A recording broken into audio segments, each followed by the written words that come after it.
Hola, ¿qué tal? Mi nombre es Mariela Ormazábal, soy pediatra y genetista del Servicio de Genética del Hospital Elizalde, preparé una clase acerca de la evaluación genética orientada a pacientes con trastorno del neurodesarrollo que espero que les guste y que les sirva. Bueno, durante la clase vamos a hablar de varias técnicas moleculares que se utilizan en el diagnóstico genético, desde lo más básico, en el extremo derecho de la imagen, que es, por ejemplo, la citogenética o el cariotipo, hasta el extremo izquierdo, que es más complejo, eh, es la búsqueda de variantes a veces de única base en el ADN, como es la secuenciación. En el medio hay un montón de técnicas, algunas podemos ir desarrollándolas en la clase, pero bueno, vamos a ajustarnos básicamente al diagnóstico en trastornos del neurodesarrollo. Para eso yo usé básicamente dos papers. Uno es este, que es el consejo genético, una guía de consejo genético en trastornos del espectro autista, y otro también que habla de los algoritmos genéticos en pacientes con discapacidad intelectual y retraso generalizado del desarrollo. Así que los voy a dejar a disposición también para los que quieran leerlos, para que los tengan a mano. Eso se los van a enviar seguramente.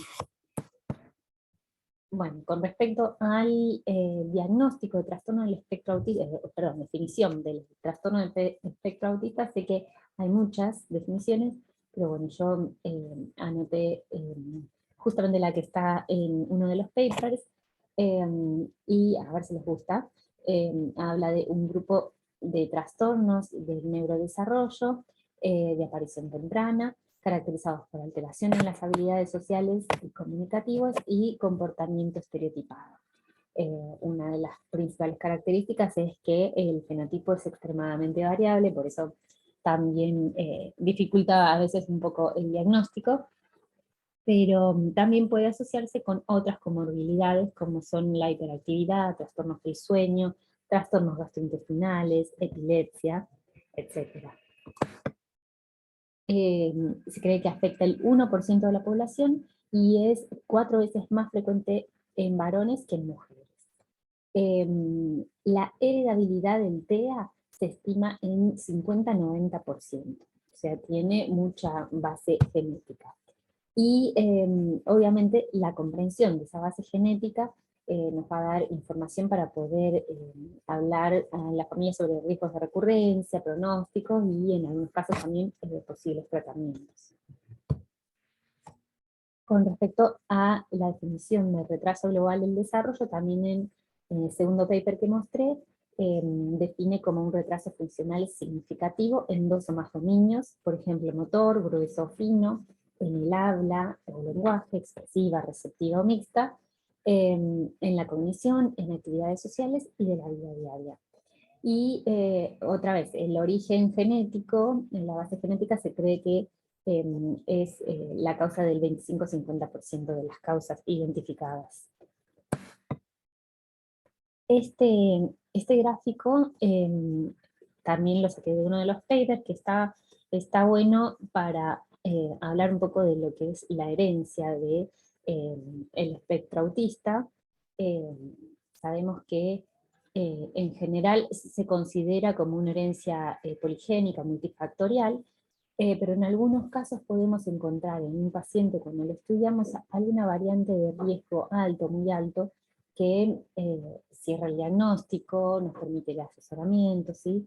En general, cuando es una variante de riesgo tan alto y una variante muy deleteria, suele ser de novo, o sea, si hacemos los estudios en sangre a los padres, nos salen normales.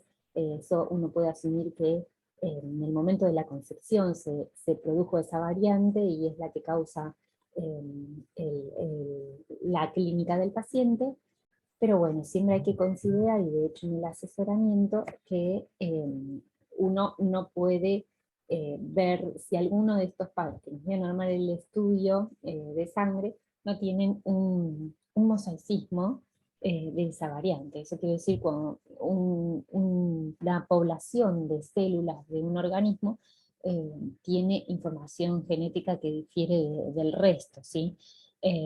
Eso, cuando se da, o cuando este grupo de células con esta variante afecta las gónadas de alguno de los progenitores, bueno, esa persona no tendrá riesgo para tener clínica de un trastorno del espectro autista, pero sí va a tener un riesgo para que su descendencia lo tenga. Así que siempre, por más de que sea un caso con una variante de novo, siempre a los padres se le da un riesgo un poco mayor que la población general para que vuelvan a tener un chico con una patología igual o similar. Pero si no, lo que sucede es que a veces encontramos variantes de moderado riesgo, a veces encontramos en el paciente una sola variante y que la comparten con alguno de los dos padres, y de hecho con otros integrantes de la familia de ese progenitor, algunos con clínica similar a nuestro paciente, otros sin absolutamente ninguna clínica, y eso se puede dar porque algunas variantes tienen penetrancia incompleta, que justamente la definición es eso, cuando uno porta una variante que es deleteria, pero como el riesgo es moderado, a veces se puede no expresar, ¿sí? Para eso necesito, eh, bueno, seguramente uno sospecha que pueden estar eh, implicados otros genes que aumentan la probabilidad de que se exprese esa variante o no. Entonces, como en este caso, un paciente hereda dos variantes de cada uno de los padres con riesgo moderado, bueno, va a expresar la clínica y estos padres van a ser sanos, pero con riesgo de recurrencia, obviamente para tener más chicos con el mismo problema. Y a veces no son variantes de riesgo moderado, sino que hay variantes de riesgo que no es riesgo bajo, pero en muchos genes, eh, porque, bueno, obviamente hay muchos genes que están asociados con el trastorno del espectro autista, y puede ser que son variantes, presentan variantes de riesgo intermedio, pero que esa dosis de riesgo se va sumando a medida que más genes tienen ese tipo de variantes, y llega a un umbral en el que se expresa el trastorno de espectro autista, como es en este caso, que el paciente heredó de un padre una variante de riesgo moderado, y en el otro varios genes que daban un poco de predisposición, y bueno, la combinación de ambos dio un chico con esta variante, con esa clínica. Y el último ejemplo es cuando uno hace todos los estudios y en realidad no encuentra ninguna variante de riesgo moderado, sino que vamos a ver que hay estudios para ver estas variantes de riesgo intermedio, pero hay tantos genes implicados que todavía uno no puede hacer un asesoramiento certero con estos estudios. Entonces uno sí sabe o sospecha altamente que existe un background en esa familia que predispone a que tengan chicos con el trastorno de espectro autista, pero el asesoramiento va a ser un asesoramiento empírico, como vamos a ver más adelante, no le podemos dar un riesgo ajustado. Bueno, sin embargo, justamente gran parte del conocimiento de los genes se da cuando se identifican variantes con riesgo moderado o alto, porque es mucho más fácil hacer la segregación en distintos pacientes, saber que si el que lo tiene la variante, tiene la clínica, bueno, ya podemos atribuirlo con más evidencia. Las variantes que dan una predisposición pequeña, es difícil demostrar esa predisposición. Eh, Así que, bueno, buscaremos entonces primero, en primer término, estas variantes de riesgo moderado o alto.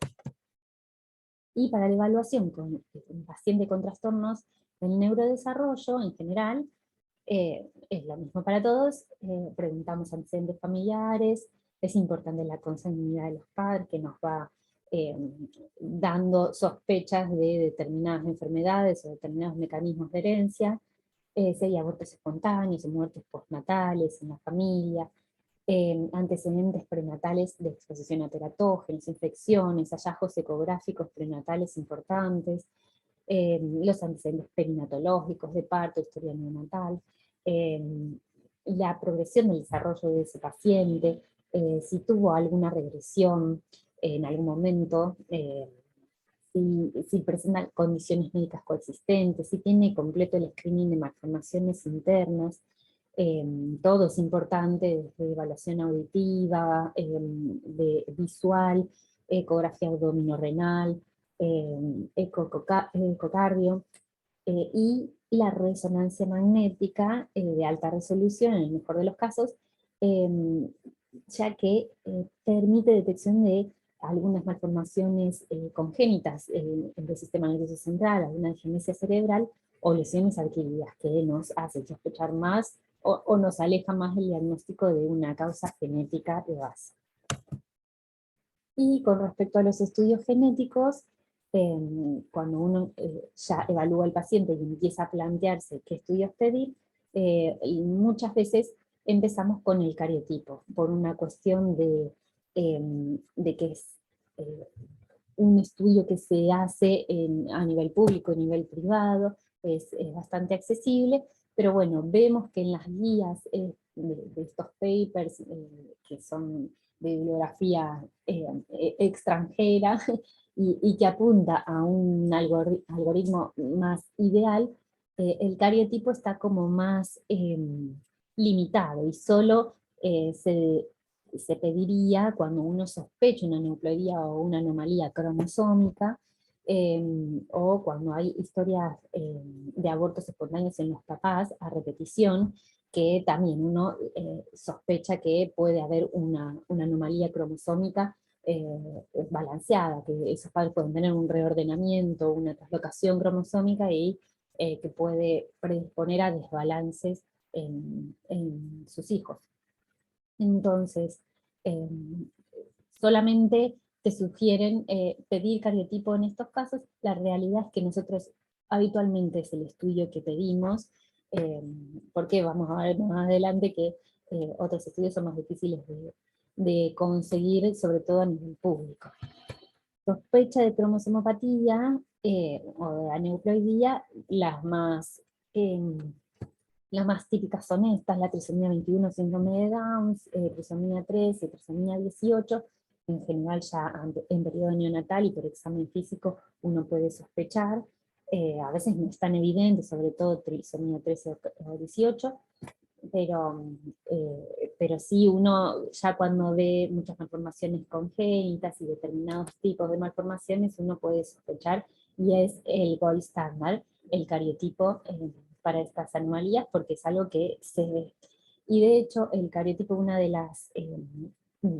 los beneficios que tiene, es que puede evidenciar mosaicismos, que es esto que decíamos, cuando hay más de una línea celular, hay una línea celular normal y una patológica, es el gold estándar. Uno, al ver distintas metafases de distintas células, puede ver si hay una normal y al lado otra que es patológica, y eso muchos estudios, sobre todo moleculares que están automatizados, no lo pueden evidenciar hasta la fecha.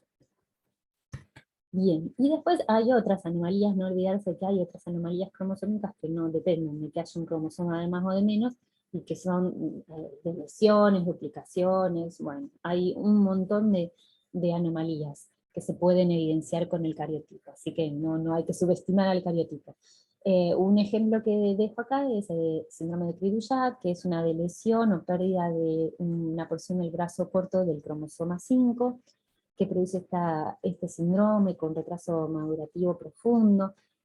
Suelen tener restricción de crecimiento intrauterino, tienen el llanto característico como aullido de gato por la laringomalacia que tienen también hipoplasia de epiglotis. Es característico, sobre todo en los primeros años, esta carita redonda y llena. No se sabe por qué, pero tiene una predominancia femenina, y la mayoría, 85-90% de los casos, son de nada. El otro 10 al 15% puede ser heredado en el caso que dijimos, algún padre que tenga algún reordenamiento, que en el caso del padre, si es sano, va a ser equilibrado, pero con esa predisposición a tener hijos con el desequilibrio, que en este caso sería la de lesión síncope. Y una cosa importante, el compromiso neurológico no se corresponde con el tamaño de la lesión. Algunas veces estas lesiones se ven en el cariotipo y otras veces son tan chiquititas que necesitamos otras técnicas. Bueno, puede ser que no depende de eso que el paciente esté más o menos afectado. Bien, entonces, seguimos. Una vez que uno hace el estudio con el cariotipo, se recomienda a todos los pacientes con TEA poder realizar microarray. Este algoritmo lo saqué del primer paper, que era de TEA, pero bueno, para todo lo que es deficiencia intelectual y RGB sería lo mismo. Tendríamos que seguir con array CGH.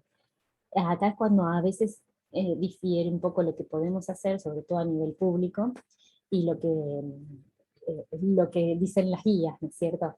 En el caso que tengamos a disposición, sí, deberíamos hacerle a todos, porque se ve que el 10% de los pacientes, en este caso con TEA, tienen una CNV o variante en el número de copias, quiere decir CNV, que es clínicamente significativa. Hay que pedirlo a todos, y sobre todo si tienen algunas anomalías como micro-macrocefalia, si se asocia a convulsiones con el TEA, si tienen rasgos dismórficos, malformaciones congénitas o antecedentes familiares, bueno, con más evidencia hay que hacer el estudio.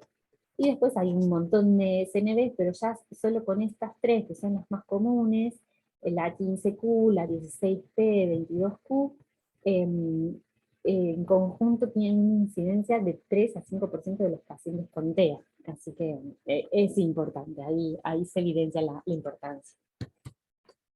El estudio de la RAI, entonces, como dijimos, es, no sé si lo dije, pero es un estudio que ve un pantallazo general, como el cariotipo, no es dirigido a ningún gen, sino lo que se fija es si falta o sobra material genético. Pero sabíamos que en el cariotipo había una limitante que era hasta donde llega el ojo humano mirando al microscopio, ¿sí? Acá llegamos a un nivel con una resolución de 100 veces mayor al cariotipo, así que bueno, ganamos mucha más información. Con esta técnica se ganó muchísimo. Y básicamente, a grandes rasgos, lo que es esta técnica, nosotros tenemos primero un vidrio, es una plaquita que tiene todos estos puntitos, ¿sí? Estos puntitos serían como el genoma. Obviamente en algunos sectores, los sectores más importantes, que tienen más genes, está más enriquecido, está más representado en la plaquita, y en otros menos, pero a grandes rasgos todo el genoma está representado en estos pequeños puntitos, ¿sí? Y serían ADN de simple cadena, normal, obviamente, de un control, y que está ahí dispuesto para pegarse con su ADN complementario.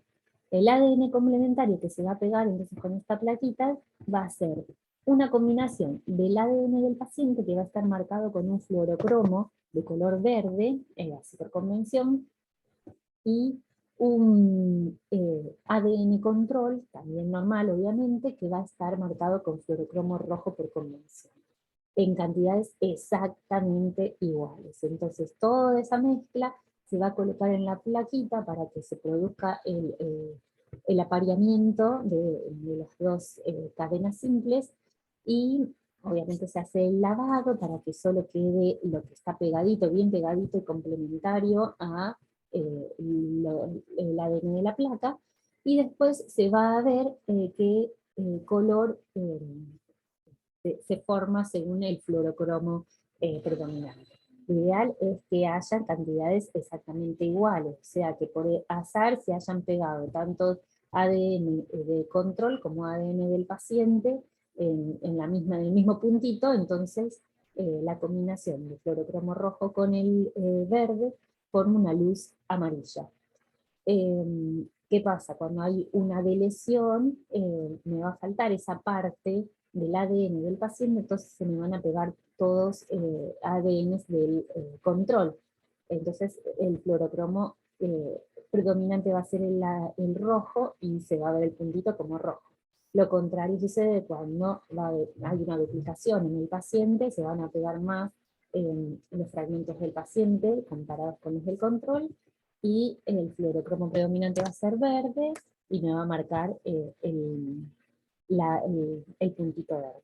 Entonces, toda esa lectura de los miles y miles de puntitos, obviamente los hace un aparato, y me va a marcar dónde hay más ADN del paciente, dónde hay más del control, y yo con eso voy a poder asumir si hay deleción o duplicación en algún lado del genoma de ese paciente. Bien. Hasta ahí esos estudios que son como más abarcativos, ¿sí? No están dirigidos especialmente a ningún gen. Eh, entonces el algoritmo lo que dice es que deberíamos hacerle eh, a todos los pacientes con TEA. Después, si van normal estos estudios, hay que seguir pensando síndromes monogénicos, ¿sí?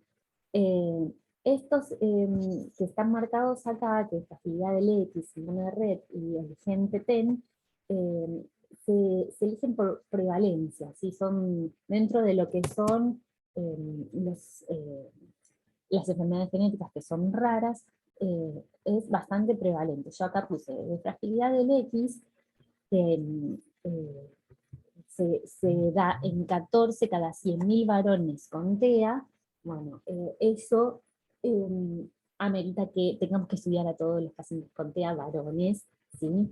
Eh, y tengan o no rasgos clínicos característicos del síndrome. Después vamos a ver cuáles son los rasgos clínicos, pero por más de que no tengan ninguno, pacientes sin dismorfias, igual si tiene TEA tiene que tener fragilidad del X. En el caso de las mujeres, como en general afecta menos a las mujeres esta enfermedad, se recomienda solamente si hay, si tienen una familia con un patrón de herencia ligado al cromosoma X, en el caso de deficiencia intelectual o TEA, antecedentes familiares ya diagnosticados con síndrome de fragilidad del X, obviamente, o si hay antecedentes de fallo ovárico precoz, que vamos a ver que es uno de los síntomas también que se relacionan con este gen. El síndrome de Rett, también el 4% de mujeres con TEA y deficiencia intelectual pueden tener síndrome de Rett, así que en todas las mujeres, si tienen cario, array y fragilidad del X normal, bueno, necesitan hacerse el MECP2.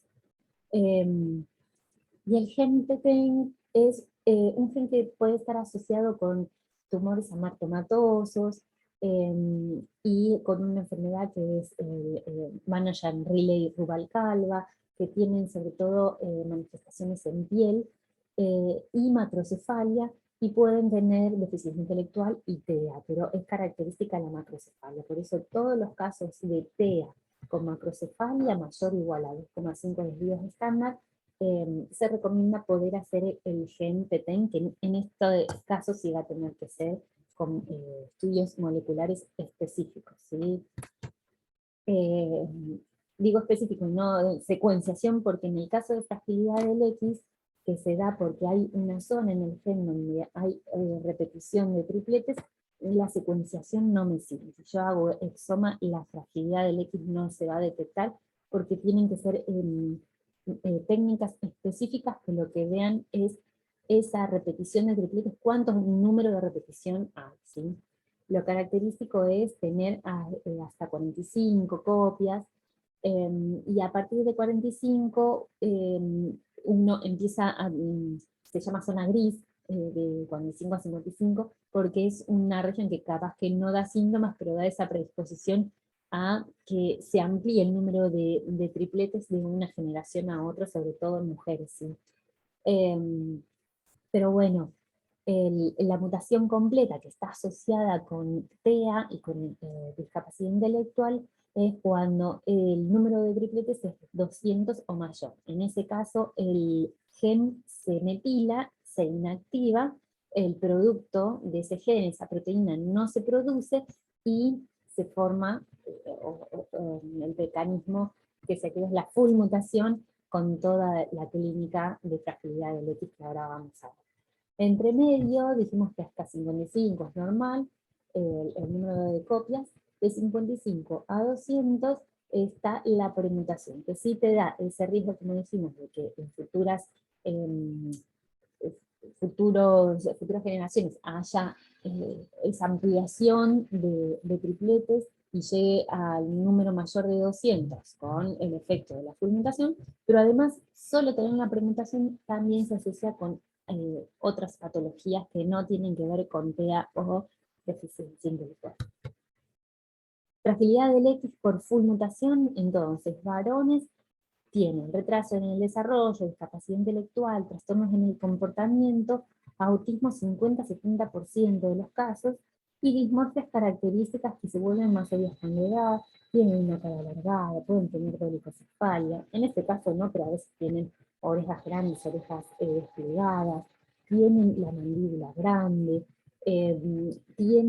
también son pacientes grandes, de talla alta, suelen tener macroartirismo, que se ve después de la pubertad, ¿sí? Muchas veces los vemos y ya en el examen físico uno puede sospecharlos, pero como vimos, sin sospecha clínica, igual hay que pedirle fragilidad del X a todos los estudiantes. Las mujeres, pongo foto porque esta chica no tiene dismorfias, pero cuando tiene mutación completa, no suelen tener el fenotipo específico, no tienen quizás clínica, obviamente están menos afectadas, suelen tener menos deficiencia intelectual, y a veces son algunos trastornos en el aprendizaje, cosas más puntuales, pero bueno, hay que sospecharlo, sobre todo, como dijimos, con los antecedentes familiares, el resto de la familia. Y como decimos, premutación también está asociado con otras patologías, como son el FRAXTA se llama, esto se da en general en personas más grandes, que es una ataxia cerebelosa, de inicio tardío, que se caracteriza por un temblor intencional, tiene deterioro cognitivo, trastornos psiquiátricos, y en general es típica entre los 60 y 65 años, muchas veces se confunde con Parkinson, así que si no les preguntamos algún antecedente, algún abuelo con Parkinson, porque a veces no se llega a diagnosticar, no se piensa, hasta que no llega el nieto quizás con fragilidad del X, con mutación completa, no se piensa también en FRAXAS. Y también las mujeres premutadas pueden tener un hipogonadismo hipogonadotrófico con una cesación de los periodos menstruales antes de los 40 años. El 20% de las mujeres premutadas pueden tener fallo ovárica precoz. ¿Sí? En comparación, se compara acá con la población general, que el 1% de las mujeres pueden tener fallo ovárico precoz por otras causas. ¿Sí? Así que hay que pensarlo y preguntarlo. Síndrome de Rett, también habíamos dicho, en todas las nenas con TEA, con clario array normal, y si lo requiere fragilidad del X normal, hay que hacerle el síndrome de Rett por orden de prevalencia. Y bueno, la enfermedad se caracteriza por un desarrollo normal en los primeros 18 meses de vida, que después sigue con un breve periodo de estancamiento del desarrollo y sigue con una regresión motora y del lenguaje.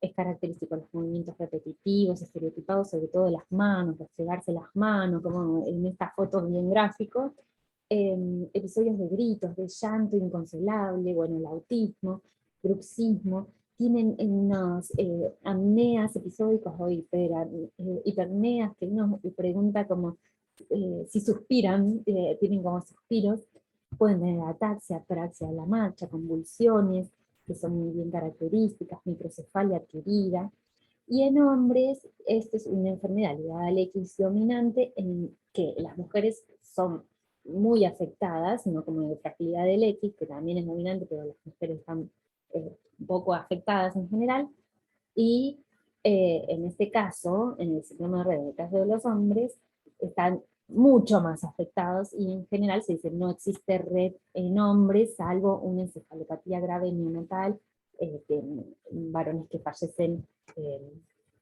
muy tempranamente. Sí, por eso se dice Rett, se piensa Rett en las nenas, y no en los varones. Pero bueno, siempre hay, en genética hay excepciones a la regla. Bien. Después, hay que pensar en enfermedades metabólicas también, cuando todos los estudios nos dan normal, sobre todo cuando hay antecedentes de consanguinidad en los padres. Casi todas las enfermedades metabólicas son recesivas, así que es un antecedente de mucho peso. También cuando hay convulsiones o regresión de pautas, siempre pensar, y bueno, como que la enfermedad metabólica a veces es un poco un cuco, porque hay pocas personas que saben mucho, que se dedican a metabolismo, pero uno siempre puede pedir el metabolismo básico, que eso lo pueden hacer en cualquier hospital, o pueden pedir en cualquier laboratorio. Y que compren el amonio, el lactato, core, ceruloplasmina, homocisteína. Y después, bueno, obviamente están los más específicos, como aminoácidos plasmáticos, ácidos orgánicos urinarios, purinas, pirimidinas, metabolitos de creatinina, bueno, esas cosas que en general está bueno poder hacer una consulta con algún servicio de metabolismo. Y después lo que dijimos, obviamente, ya descartamos lo más prevalente, las cosas más prevalentes, bueno, siempre está el exoma. El exoma es la secuenciación de los exones de todos los genes que tenemos. Está bueno porque en el 8 al 20% de los casos se encuentran variantes patogénicas únicas y que explican la clínica. Bárbaro. Pero los resultados son muy difíciles de interpretar. Uno sí, lee el informe de un exoma, aparecen muchas variantes que no se conocen, que se llaman de significado incierto, que uno no sabe cuánto valor darles.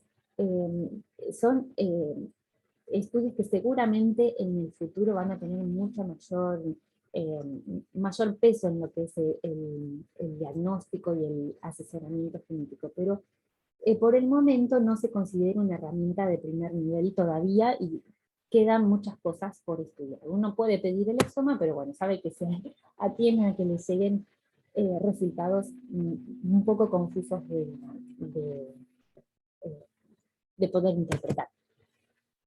Y después esta tabla también está dentro de uno de los papers y que habla de, bueno, de enfermedades monogénicas, pero que uno obviamente las puede sospechar en el consultorio, cuando viene un paciente, por las características, por las malformaciones congénitas, no viene al caso describir cada una de ellas, pero bueno, uno, por ejemplo, el síndrome de Dijon o velocardio facial lo sospecha con las facies, si tiene la cardiopatía característica o las cardiopatías características del síndrome, si tiene fisura del labio, son cosas que uno va buscando y que no necesita hacer un exoma, obviamente, y de hecho para el síndrome de Dijon no nos sirve el exoma, sino que uno tiene que pedir un estudio de OMLPA o FISH, estudios específicos para esa enfermedad, y que bueno, eso dependerá del examen físico de cada paciente y de los estudios complementarios, todo lo que pedimos.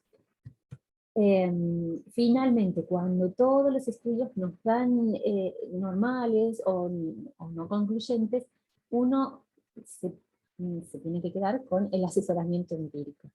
En los casos de TEA sin causa identificable, está estudiado que el riesgo de recurrencia para sus padres, si tienen un hijo afectado, el riesgo es entre el 3 al 10%. ¿Sí? Esto es por lo que decíamos de todos los genes o el background que uno piensa que puede tener la familia y por más de que sean sanos, pueden tener un riesgo de recurrencia.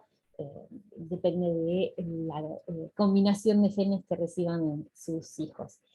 Se considera o se tira el riesgo un poquito hacia mayor si el afectado es una mujer, porque dijimos que en general las mujeres están menos afectadas, o hay menos mujeres con TEA, y el riesgo se tira un poco para menos, cerca del 4%, si el afectado es un varón. Pero una pareja que tiene 2 o más hijos afectados, el riesgo aumenta en un 33 a 50%. Es como una enfermedad casi como si fuese una enfermedad dominante, o sea, el riesgo aumenta muchísimo. Acá más o menos está es el resumen de todo lo que dijimos, ¿sí? Obviamente, cuando uno evalúa una persona, un paciente que tiene discapacidad intelectual, que tiene TEA, bueno, tiene características dismórficas o malformaciones congénitas y antecedentes familiares, bueno, pensar en pedir cariotipo, pedir un INTROARRAT. Si tiene una historia de enfermedad ligada al X, o tiene antecedentes de afectados con Fraxpas o parkinsonismos o fallo varica precoz, bueno, con toda la razón hay que pedir fragilidad del X. En mujeres con estos estudios normales, acordarse pedir el estudio de secuenciación del MECP2. Malformaciones, alteraciones metabólicas y consanguinidad en los padres, siempre acordarse de enfermedades metabólicas. Vayamos de este lado. Si tienen, bueno, hay signos indicativos en el examen físico, a pedir el estudio específico de la enfermedad que uno está pensando. Si hay hay antecedentes que nos hacen pensar en una herencia ligada al X, hay paneles específicos para genes que están en el cromosoma X y que te dan fuera de fragilidad del X, ¿no? Que están en el cromosoma X y que uno los puede estudiar y hay paneles directamente y uno los puede pedir solamente preguntando antecedentes familiares. Si hay abortos a repetición, acordarse siempre de cariotipo parental también, cariotipo al paciente y cariotipos parentales, ¿sí? Y bueno, el exoma siempre, la secuenciación, tenerla como, es una herramienta súper útil, pero bueno, siempre tener cuidado en lo que es interpretación de los resultados. Y finalmente, esto creo que es la última diapo, explicarles el asesoramiento genético o concluir, nos sirve para un montón de cosas. Una es explicarle los aspectos genéticos de la enfermedad a los padres, eso en la primera consulta, ¿sí? Que a veces está bueno poder plantearlo, la evaluación clínica del paciente, valoración de la historia familiar, poder hacer una evaluación completa, y bueno, tratar de recabar datos que nos ayuden a llegar a un diagnóstico, discutir con los padres las opciones de las pruebas genéticas. Eso obviamente va a depender si la pareja tiene deseo reproductivo, hasta dónde quiere llegar. Yo muchas veces lo que hacemos es explicarles que bueno, esto va a ayudar obviamente en el asesoramiento familiar, y también en algunos casos ayuda en lo que es el pronóstico, el tratamiento, pero no es que les va a cambiar un tratamiento y que hay una cura para lo que nosotros encontramos para el diagnóstico genético. Eso es importante, y con eso, bueno, se negocian también hasta dónde llegar en los estudios. Bueno, interpretar los resultados también, eso es un gran desafío para los genetistas. Informar sobre los tratamientos médicos y el pronóstico, siempre, bueno, no siempre tratamientos, y pronósticos siempre con mucho cuidado, y sabiendo que como cualquier enfermedad no todas tienen las mismas características, y hay todo un abanico de manifestaciones en todas las enfermedades como en cualquier otra. Y bueno, y el punto número 6, que es súper importante en genética, que es informar el riesgo de recurrencia a los padres y eventualmente al propio paciente para cuando sea grande y cuando quiera formar su familia. Así que básicamente esos son los pilares del asesoramiento genético. Bueno, espero que les haya gustado, que se haya entendido. Ahí está mi mail por cualquier cosa, por cualquier duda, o si se quieren acercar. Estamos en el consultorio de genética, tercer piso del hospital. Y bueno, espero que igual rotan, así que nos veremos en algún momento, seguro nos cruzamos. Bueno, saludos y bueno, muchas gracias por su atención.